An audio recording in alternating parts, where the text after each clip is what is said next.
Alhamdulillahirabbil alamin. Nahmaduhu wa nasta'inuhu wa nastaghfiruh wa na'udzu billahi min shururi anfusina wa min sayyiati a'malina.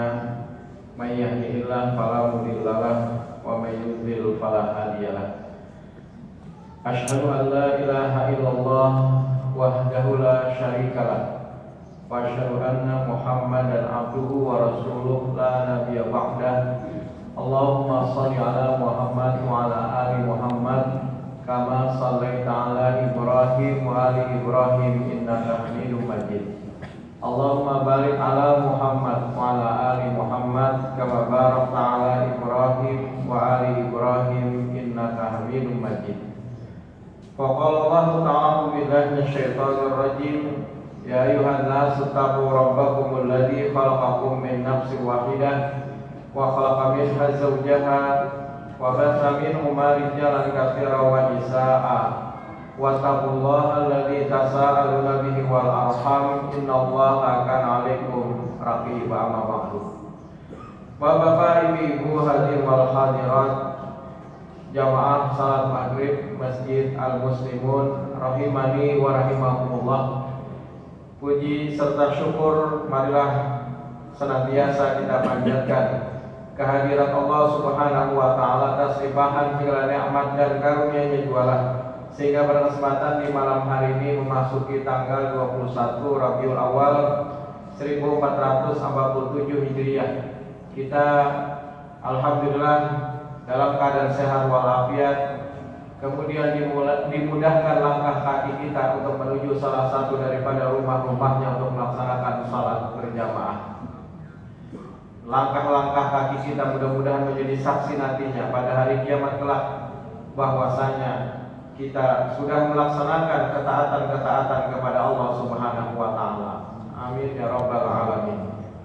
Salawat dan salam semoga senantiasa tercurah kepada Nabi kita Muhammad sallallahu alaihi wasallam beserta keluarga, para sahabat, tabi'in serta pengikut beliau yang senantiasa istiqamah menjalankan sunnah-sunnah makbulahnya hingga akhir zaman. Bapak Ibu sekalian yang dirahmati Allah, Imam Abu Hanifah pernah menyatakan, "Idza qultu qawlan yukhalifu kitaballah wa khabar Rasul." Apabila aku mengatakan satu perkataan yang ternyata perkataanku itu berselisih dari apa yang ada dalam Al-Quran maupun hadis Nabi Sallallahu Alaihi Wasallam, fatruku qauli, maka tinggalkanlah pendapatku. Begitu juga Imam Malik pernah juga menyatakan, innama ana basyarun, sesungguhnya aku ini hanyalah seorang manusia. Ukhti'u wa usibu, kadang-kadang aku bisa keliru atau salah dalam pendapatku, kadang-kadang juga pendapatku bisa benar. Oleh karena itu, fanzuru fi ra'yi, kata Imam Malik, teliti, lihat kembali dari apa yang telah aku katakan. Apabila ternyata sesuai dengan Al-Quran dan As-Sunnah, maka ambil. Tetapi kalau seandainya pendapatku itu bertentangan dengan Al-Quran dan As-Sunnah, fatruku qauli, tinggalkan pendapatku. Begitu juga Imam Syafi'i, jikalau kalian menemukan dalam kitabku sesuatu yang berlainan dengan Al-Quran dan juga hadis Rasul Sallallahu Alaihi Wasallam, fatruku qauli, maka tinggalkan pendapatku. Atau di lain kesempatan beliau juga pernah mengatakan, aku akan mencabut pendapatku baik selama aku masih hidup atau setelah aku meninggal dunia. Begitu juga Imam Ahmad bin Hanbal pernah menyatakan, apa kata beliau? La tuqalliduni, jangan kalian bertaklid denganku. Wala tuqallid Malikan, dan jangan bertaklid dengan Imam Malik. Wala Syafi'iyah, dan jangan bertaklid dengan Imam Syafi'i. Wala tuqallid Al-Auza'iyah, dan jangan bertaklid dengan Imam Al-Auza'i. Wala Tawriyah, dan jangan bertaklid dengan Imam At-Tawri. Wa khudh min haitsu akhadhu, tapi ambil dari mana mereka mengambil sumbernya. Nah, oleh karena itulah kita tidak ada kewajiban ta'assub atau juga hanya kepada salah satu mazhab atau juga pendapat. Kita membuka wawasan kita, dan kedudukan yang paling tinggi itu adalah Al-Quran dan juga As-Sunnah. Adapun pendapat-pendapat itu hanya sebagai komplementer atau juga sebagai pelengkap. Tapi tentunya kembalikanlah, ternyata apa yang ada dalam pendapat itu misalnya tidak sesuai dengan Al-Quran dan As-Sunnah, maka lebih utama bagi kita mengambil Al-Quran atau juga Sunnah Rasul Sallallahu Alaihi Wasallam.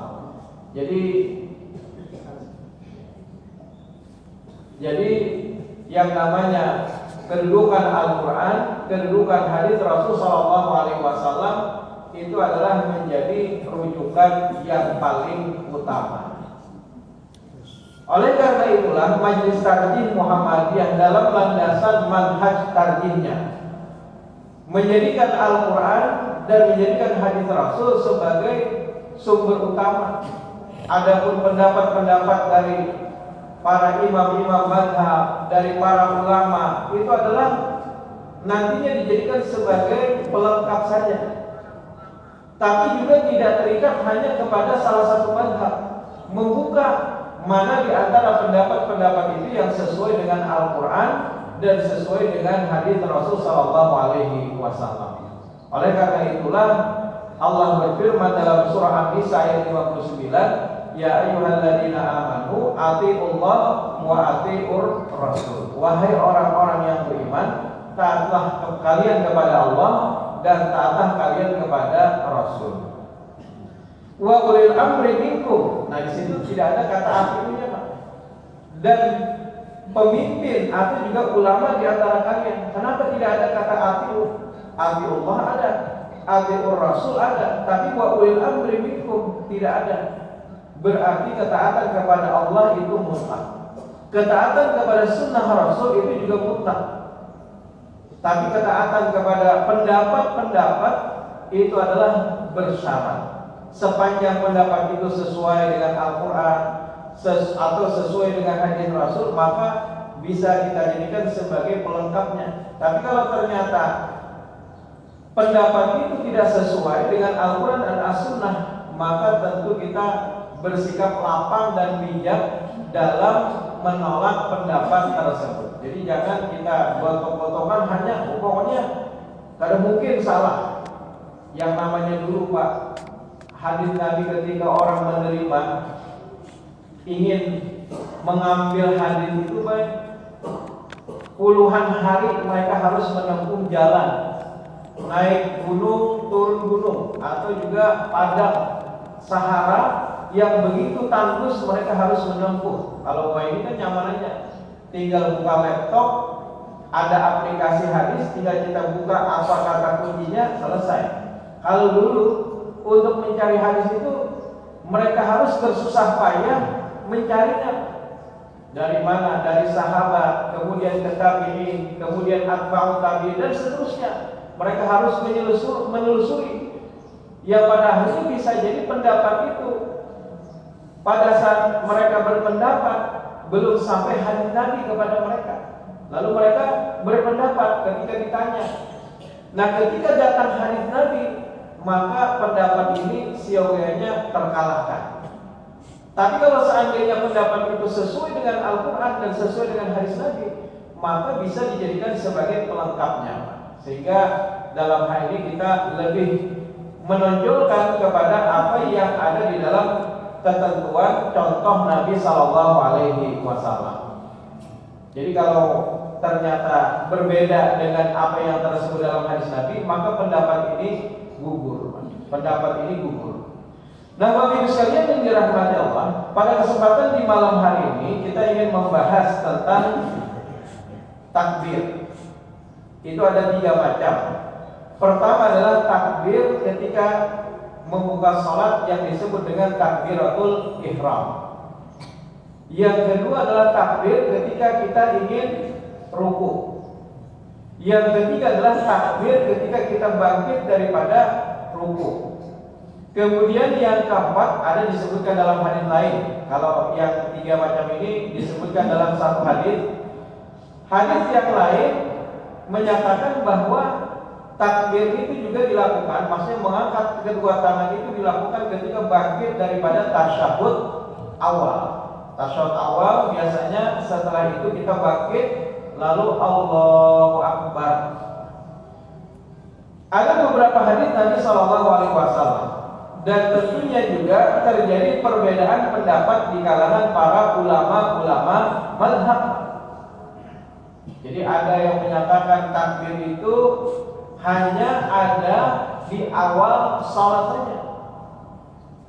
Ini adalah menjadi pendapat dari Imam Abu Hanifah dan para pengikutnya, dan juga Imam Malik bin Anas dan juga para pengikutnya. Mereka menyatakan bahwasanya takbir itu hanya pada saat takbiratul ihram saja atau di awal salat saja, tidak pada gerakan-gerakan salat yang lain.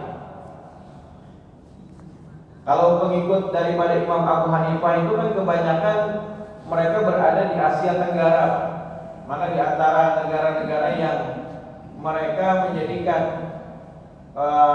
panutan adalah kepada mazhab Hanafi.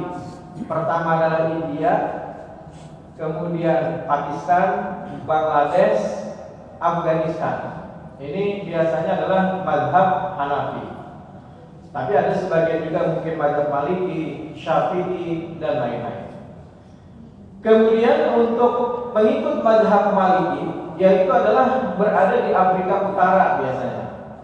Mana di antaranya negara Maroko, Tunisia, Aljazair. Aljazair itu ya ke barat-baratan memang wajah mereka. Jadi hampir mirip dengan orang barat. Ini di Afrika Utara. Mereka juga berpendapat bahwa takbir itu hanya dilakukan pada saat di awal salat, yaitu adalah pada saat di takbiratul ihram saja. Apa landasan dalilnya? Nah, mereka juga berlandaskan kepada dalil ternyata. Adapun kita sebagian besar juga menjadi pengikut daripada mazhab Syafi'i sebagian besar. Kemudian juga pendapat daripada Imam Hambali atau Imam Ahmad bin Hanbal. Dua mazhab ini menyatakan bahwa mengangkat tangan itu terjadi pada 3 tempat. Jadi mengangkat kedua tangan itu terjadi pada 3 tempat. Pertama adalah ketika membuka sholat, yang kedua adalah pada saat tadi ingin ruku, yang ketiga adalah pada saat bangkit daripada ruku. Bahkan Imam Syafi'i menyatakan la budda, wajib ya Imam Syafi'i. La budda itu harus, an-nutqi untuk diucapkan. Jadi maksud daripada Imam Syafi'i wajib untuk diucapkan itu bukan wajib untuk diucapkan niat, bukan. Tetapi maksud daripada Imam Syafi'i wajib untuk mengucapkan Allahu Akbar di awal salat. Selain daripada mengangkat kedua tangan, maka Imam Syafi'i juga mewajibkan untuk mengucapkan Allahu Akbar. Bahkan kalau seandainya orang salat tidak mengucapkan takbir di awal salat, tidak sah salatnya. Karena apa? Karena itu rukun salat. Jadi Imam Syafi'i menyatakan la budda an-nutqi. Nutqi itu artinya dikeluarkan lafaznya. Nah, tapi kalaupun misalnya dia hanya bergerak mulut, itu sudah dianggap melakukan. Jangan berdiam, Pak.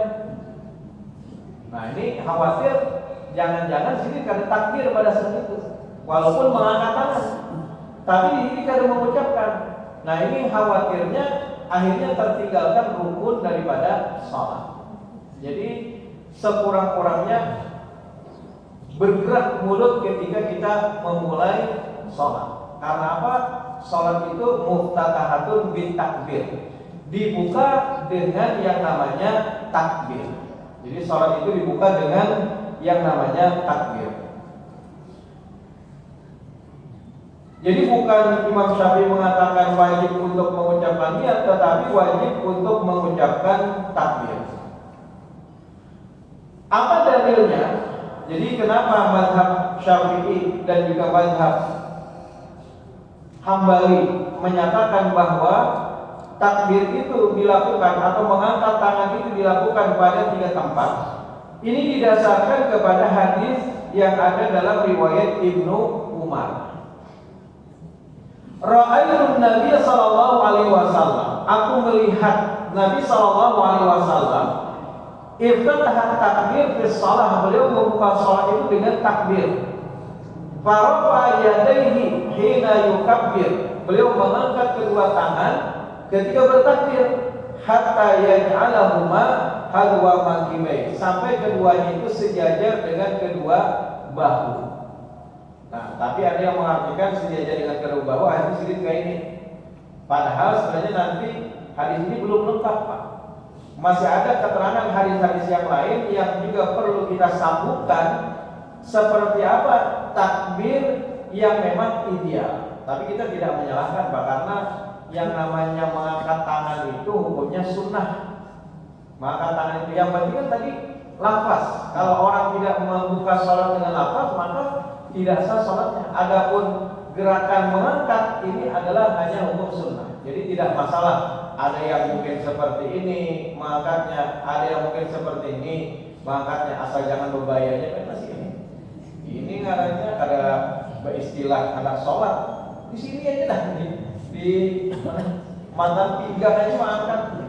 Oleh bahasa orang kayak itu sholat. Jadi angkatlah betul-betul kedua tangan kita ketika kita takbir. Kemudian hadis yang kedua, hadis ini diriwayatkan oleh Imam Bukhari. Hadis yang kedua dari Ibnu Umar juga, bahwasanya Nabi Shallallahu Alaihi Wasallam, kata Ibnu Umar, mengangkat tangan ketika takbir saat memulai salat. Jadi beliau mengangkat kedua tangan. Kedua adalah saat hendak ruku, mengangkat kedua tangan. Yang ketiga adalah saat bangkit daripada ruku, mengangkat kedua tangan. Wala yaj'al, atau juga wala yarfa, beliau tidak mengangkat ketika bangkit daripada sujud. Nah, jadi kalau ada baik bangkit dari sujud itu mengangkat tangan tidak ada. Bangkit dari sujud ya biasa, tidak perlu mengangkat tangan. Hadis riwayat muttafaq alaih atau Bukhari dan Muslim. Jadi kalau ada hadis itu Bukhari dan Muslim, itu sudah paling tinggi derajatnya, sudah pasti sahih Bukhari dan Muslim.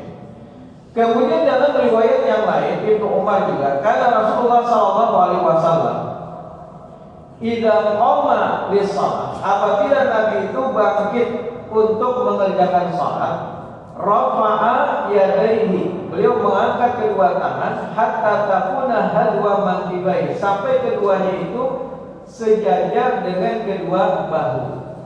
Tsumma kabbara, lalu beliau bertakbir. Jadi takbir itu boleh bersamaan Allahu Akbar, boleh juga mengangkat tangan dulu Allahu Akbar, boleh juga ucapan dulu Allahu Akbar lalu mengangkat tangan, itu juga boleh. Ada 3 tempat yang kita diperbolehkan untuk melakukannya.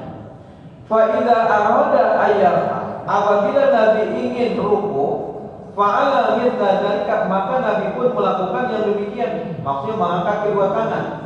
Wa idza rafa'a min ruku, dan apabila Nabi itu bangkit daripada ruku, fa'ala mithla dzalika, dan Nabi juga melakukan yang demikian. Wala yaf'aluhu hina yarfa' ra'sahu min sujud, dan beliau tidak melakukannya ketika beliau bangkit daripada sujud. Hadis riwayat Muslim. Kemudian dalam riwayat yang lain an Malik bin Huwairid, dari Malik bin Huwairid, anna Rasulullah sallallahu alaihi wasallam, sesungguhnya Nabi sallallahu alaihi wasallam kana idza kabbara, apabila beliau bertakbir, rafa'a yadayhi, beliau mengangkat kedua tangan, hatta yuhadiya bihima udunai, sampai kedua tangan ini mendekati kedua telinga. Jadi sampai kedua tangan dekat dengan kedua telinga. Wa idza rafa'a, dan apabila Nabi ingin ruku, rafa'a yadayhi, beliau juga mengangkat kedua tangan, hatta yuhadiya bihima udunai, sampai keduanya itu dekat dengan kedua telinga. wa idza rafa'a ra'sahu minal ruku', dan juga apabila beliau bangkit daripada ruku', faqala sami Allahu liman hamidah, maka Nabi mengucapkan sami Allahu liman hamidah. Fa'ala mithla dzalika, Nabi juga melakukan yang demikian. Nah, masih ada hadis-hadis yang lain juga. Ada hadis dari riwayat Abu Hurairah, ada hadis dalam riwayat Aisyah, kemudian ada hadis yang diriwayatkan oleh Ibnu Abbas yang menyebutkan Nabi mengangkat juga kedua tangannya. Nah, Bapak sekalian yang dirahmati Allah, inilah hadis-hadis yang dijadikan sebagai sandaran, termasuk oleh Majelis Tarjih, Pak, bahwa mengangkat tangan itu ada 3 tempat tadi. Pertama ketika memulai sholat, yang kedua ketika ingin ruku, yang ketiga adalah bangkit daripada ruku.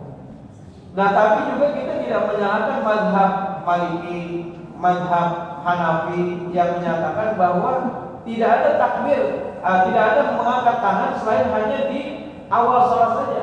Mereka berdasarkan kepada hadis juga, Pak. Jadi hadis ketemu hadis, ya kan?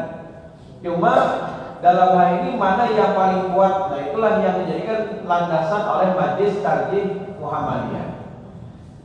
Dalam sebuah riwayat yang disampaikan oleh Ibnu Mas'ud, Abdullah bin Mas'ud, apa kata Abdullah bin Mas'ud? Apakah aku tidak sholat seperti sholatnya Rasulullah? Maksudnya apa? Beliau ingin menyatakan aku ini sholatnya mirip dengan Rasulullah. Nah, jadi pernyataan beliau ingin menyatakan bahwa aku ini adalah orang yang sama sholatnya seperti Rasulullah. Dengan cara bertanya, apakah aku tidak sholat seperti sholatnya Rasulullah? Kemudian beliau menyatakan, kata Abdullah bin Mas'ud, Nabi SAW tidak mengangkat tangan kecuali hanya di awal sholat. Jadi Nabi tidak mengangkat tangan kecuali hanya di awal sholat saja, kata Abdullah bin Mas'ud. Hadis riwayat At-Tirmidzi dan juga Abu Dawud. Nah, menurut ulama Hanafi, hadis ini menunjukkan bahwa mengangkat tangan itu hanya ada pada awal sholat.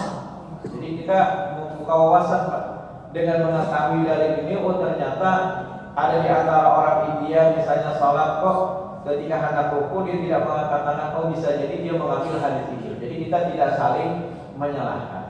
Lagian kan hukum mengangkat tangan tadi adalah hukumnya hanya sunnah. Nah, kenapa kita melakukan dengan mengangkat tangan? Karena ada hadisnya yang lebih kuat. Itulah yang kita amalkan. Itulah yang kita ingin melaksanakan sunnah-sunnah Nabi. Mengangkat tangan tadi berdasarkan kepada riwayat Abdullah bin Mas'ud, Abdullah bin Ibnu Umar, mohon maaf, diriwayatkan oleh Ibnu Umar. Itulah hadis yang paling kuat karena muttafaq alaih atau Bukhari dan Muslim.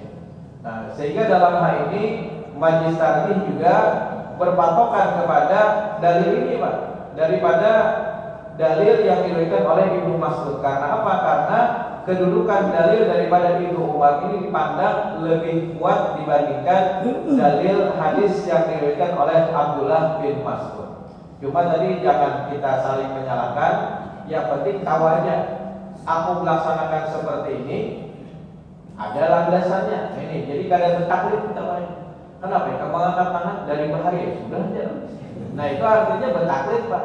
Tapi kalau kita kenapa kita mengangkat tangan? Ini ada hadisnya berdasarkan riwayat daripada Ibnu Umar dan dipandang hadis ini lebih kuat dibandingkan hadis-hadis yang lain. Cuma kita tadi saling paham aja. Kalau ada orang di samping kita yang ternyata dia tidak mengangkat tangan, kita memaklumi, bisa jadi dia mengambil daripada riwayat Abdullah bin Mas'ud. Nah, Bapak Ibu sekalian yang dirahmati Allah, itu yang pertama. Yang kedua adalah terkait dengan posisi kedua tangan. Nah, posisi daripada kedua tangan. Tadi ada yang menyatakan sejajar dengan kedua bahu, lalu dipahami seperti ini. Ada juga yang kayak ini, Pak. Mana nih? Ada juga yang seperti ini, yaitu adalah dekat dengan telinga.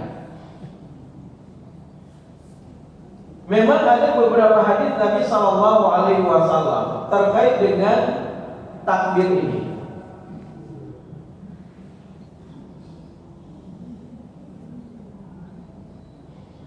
Misalnya adalah dalam sebuah hadis yang diriwayatkan pertama oleh Abu Hurairah. Dalam riwayat Abu Hurairah menyatakan, nanti ada namanya metode di dalam mengumpulkan hadis-hadis yang seolah-olah bertentangan.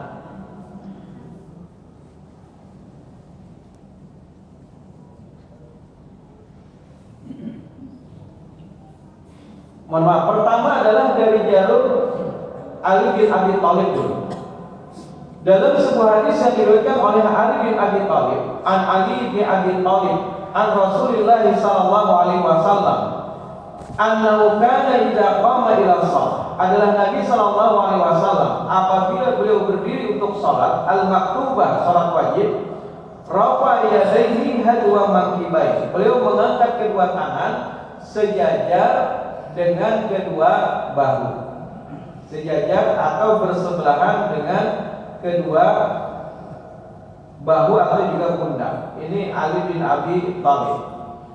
Kemudian dalam jalur Abdullah bin Umar, sebagaimana tadi juga sudah disampaikan, hadwa mankibai, sejajar juga dengan kedua bahu.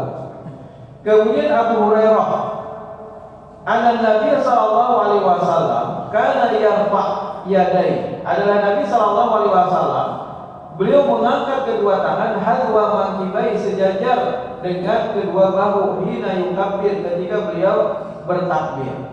Nah, di sini juga menjelaskan bahwa ketika takbir Nabi salat mengangkat kedua tangannya itu sejajar dengan bahu atau bersebelahan dengan dada.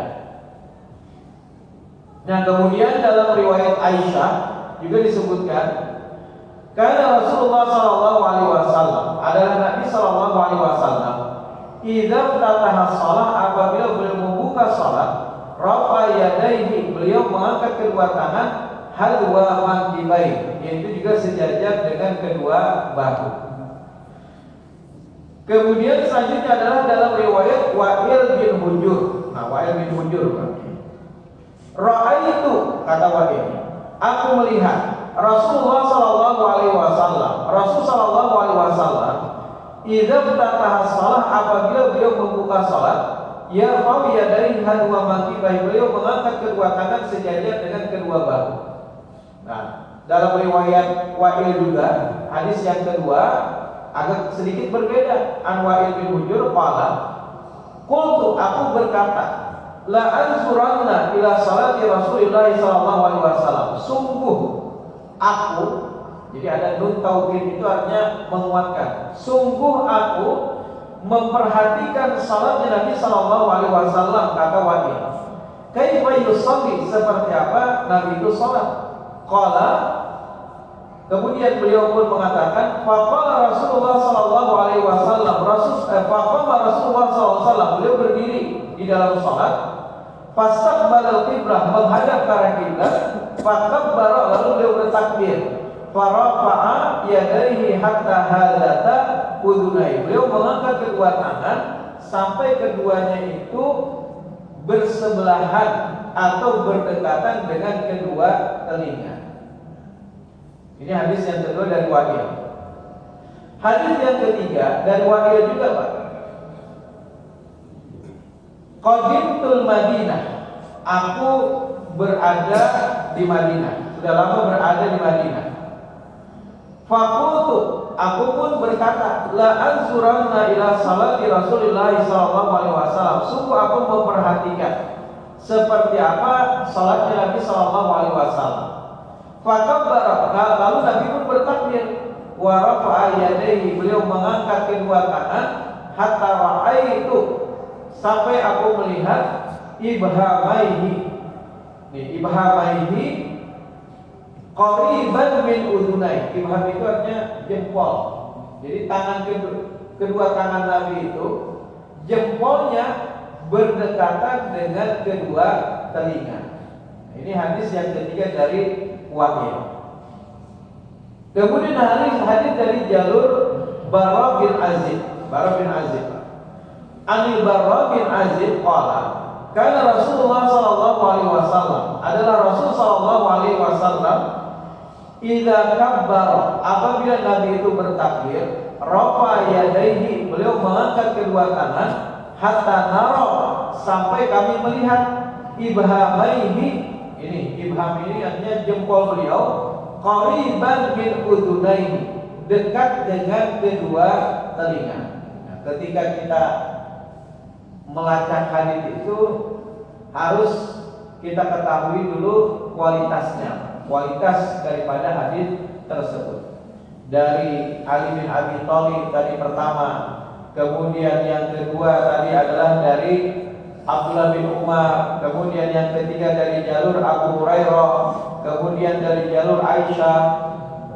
Kalau sahabat-sahabat ini sudah pasti sahih, Pak. Kalau sahabat-sahabat ini cuma turunannya nih, misalnya dari tokoh utama, kedua, ketiga. Nah, jalur-jalur ini yang bisa jadi bermasalah, Pak. Maka harus kita melihat terlebih dahulu. Akan pertama adalah terkait dengan bagaimana ketersambungan antara para perawi. Misalnya antara guru dengan murid bertemulah, lihat tanggal lahirnya, gurunya kapan meninggal, muridnya kapan lahir. Kalau gurunya misalnya meninggal tahun 1990, sementara muridnya lahir tahun 1995, itu sudah pasti terputus, Pak. Maka cacat hadis itu, tidak bisa kita jadikan sebagai dalil. Karena mungkin kan, Pak, guru meninggal tahun 90, murid lahir tahun 95. Nah, ini pertama. Jadi ketersambungan antara guru dengan murid itu perlu dilihat, antara tadi tahun wafatnya dengan lahirnya si murid. Kemudian yang kedua adalah terkait dengan benar-benar bertemu atau tidak, misalnya antara guru dengan murid ini. Kemudian yang ketiga adalah terkait dengan moral dari para perawi ini.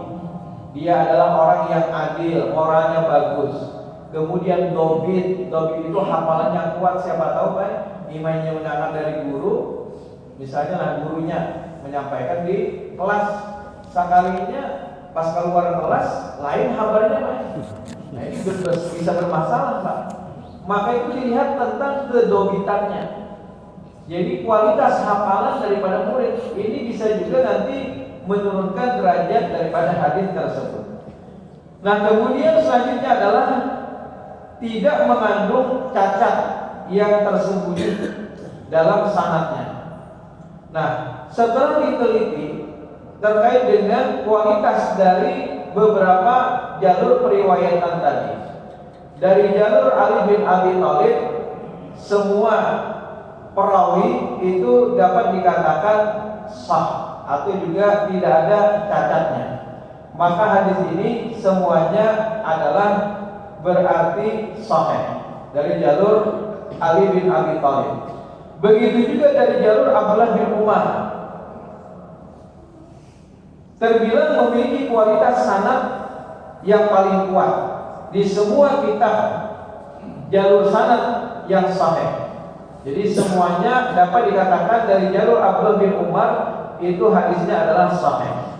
Kemudian dari jalur Abu Hurairah ini juga adalah dapat dikatakan sebagai hadis yang kualitasnya juga sahih. Begitu juga dari jalur yang namanya Wa'il bin Hujur, itu juga semuanya bagus. Cuma dari jalur Aisyah, kualitas hadis yang terdapat dalam Sahih Ibnu Huzaimah dan Sunan Kubra berkualitas dhaif. Hal ini disebabkan ada seorang perawi bernama Harithah Ibnu Abi Rijal yang ternyata dianggap hidup tidak sejaman dengan perawi di atasnya. Nah, jadi dari jalur Aisyah ini yang di bawahnya ini, Pak, ternyata tidak sezaman hidupnya. Maka dari jalur Aisyah ini yang agak bermasalah karena salah satu rawinya tadi. Tapi kan ada hadis-hadis yang lainnya yang berbicara tentang masalah yang sama.